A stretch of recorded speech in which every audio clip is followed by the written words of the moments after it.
themselves. Beck off the play fake. Launches downfield for a second time, and it's caught by C.J. Daniels. There is a...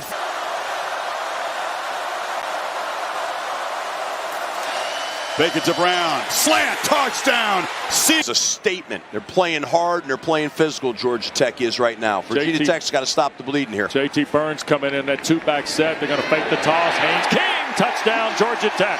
Yo, what's good, everybody, man? It's your boy, Rick, man. It's LIB Media, man. Lightning in the bottle, baby. We're back. I just wanted to make a quick video about the Heisman. Because it's about, I'm going to say halfway through the season. It's not really halfway. It's like 5 games in, 6 games in for certain teams, which kind of is halfway. So either way, so I'm going to use this to talk about who I think is the Heisman front runner. I'm going to pull up like the odds from BetMGM and also Fox Sports and kind of just run through and just say what I agree and what I disagree with. And then we can kind of go from that to talk about the odds and who's going to win. I was actually just having this conversation with my homeboy, and I'm telling him like the Heisman is not as much what it used to be as far as your record, who you plays, how good your team is, and all of these things matter a little bit more than I think it used to. I'm not saying that it didn't matter in the past. It definitely mattered, but I think it just mattered a little bit more. So, yeah, man, we gonna go ahead and get right to it. So, this is BetMGM, the website, just the betting odds in Vegas of who's going to win the Heisman. They got it in order. Beck, Simpson, Mendoza, Jeremiah Smith, Julian Sain, Dante Moore.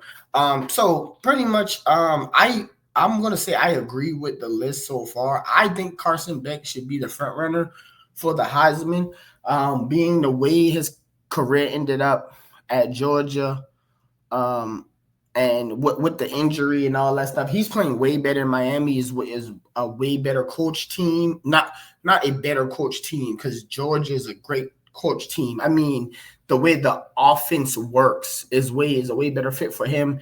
A lot of times he's getting the ball out early and getting into his weapons and letting his weapons do all the hard work, which is good for him, and that's going to benefit him in the Heisman vote. And Miami have they beaten some good teams this year, so you can't really pull that.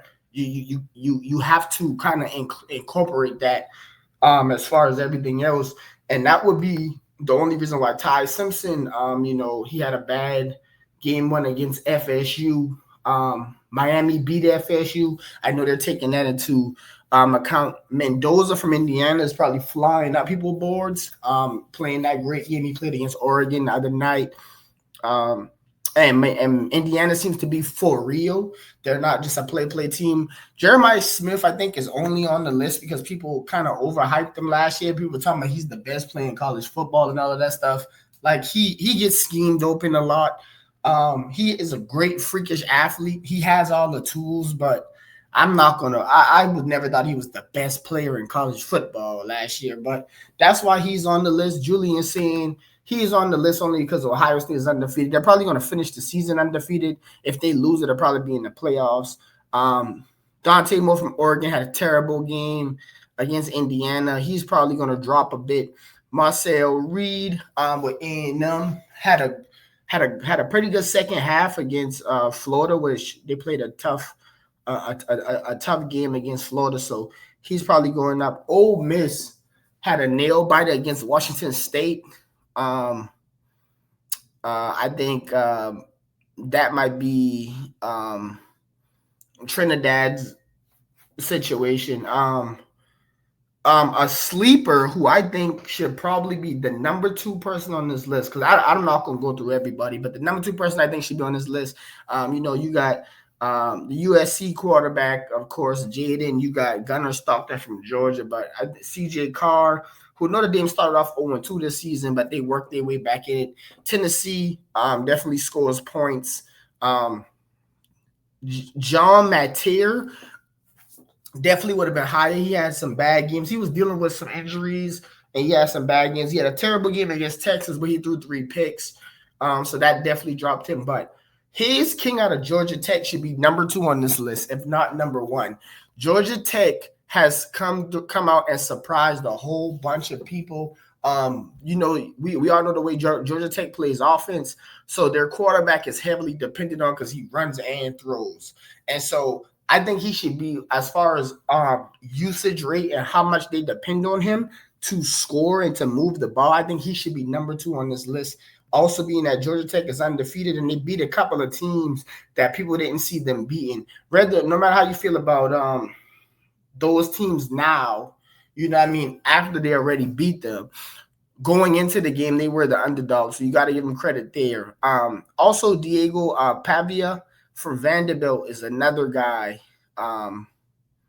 who I think should be a little higher on this list. I just think he should be higher on the list. I don't think he'll win, especially Vanderbilt took a tough loss to Bama, but they played a tough game, so they'll still be in it at the end of the year if they can finish strong. But he's another one I think should be up. And the Texas Tech running back, I do like him, though, for sure. So that's just my thoughts on the people right now. Like I said, my 1 and 2 would be Carson Beck, and then it would be Haynes King from Georgia Tech. He'll shoot up the odds later on. If Georgia Tech keeps winning games, he'll eventually shoot up the odds. I just want to take a quick peek at what Fox Sports has to say about it. We can just see the odds are probably the same for the most part. But just take a quick look. Yes, it's similar. Indiana quarterback is 3rd. So, to finish that thought, I would say the Vanderbilt quarterback and the Indiana quarterback should be 3 and 4. And then, like I said, Haynes King from Georgia Tech is 2. And I'm going to be rooting for him, man. My vote would go to him. Carson Beck I think, is the front runner because, like I said, of the competition, the way the award has worked over the years.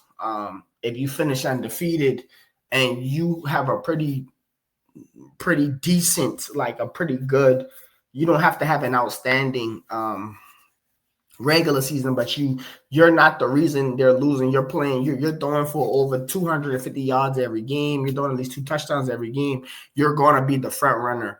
But like I said, the Georgia Tech guy, when you talking pound for pound, what you do for your team, nobody does more for him. And as we know, as far as everybody else, it's just a quarterback award now.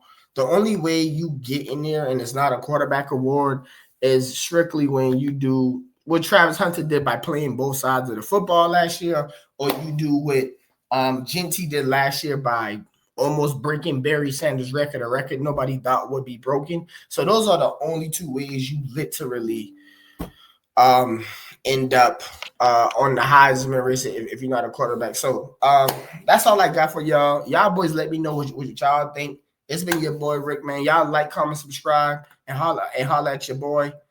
I'm out of here, man. Peace.